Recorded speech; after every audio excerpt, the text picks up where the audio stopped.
কোজাগরী লক্ষ্মী পুজোর দিনে এমন কয়েকটি কাজ যেগুলো কিন্তু ভুল করেও কখনো করা উচিত নয়। কারণ এই কাজগুলি করলে মা লক্ষ্মী অসন্তুষ্ট হন, মা লক্ষ্মী রুষ্ট হন। তো এই কাজগুলি কি কি? এক নাম্বার হলো, এই দিন মায়ের পুজো আরাধনা করার সময় যখন বাসনগুলো ব্যবহার করছেন, কখনোই যেন সেগুলো স্টিলের না হয়, লোহার না হয়, কিংবা ফাইবার বা প্লাস্টিকের না হয়। সব সময় চেষ্টা করতে হবে তামা কাঁসা পিতল ব্যবহার করার। ২ নাম্বার, এই দিন মা লক্ষ্মীকে কিন্তু ভুল করেও সাদা ফুল নিবেদন করা যাবে না। এতে মা লক্ষ্মী অসন্তুষ্ট হন।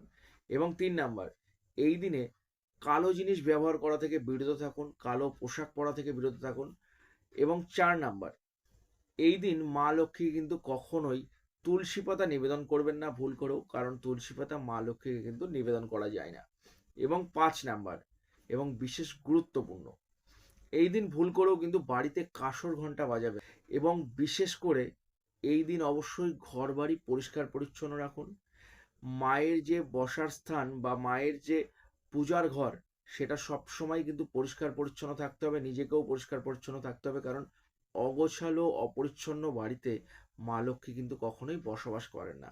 যদি ভিডিওটা ভালো লাগে অবশ্যই একটা শেয়ার করবে।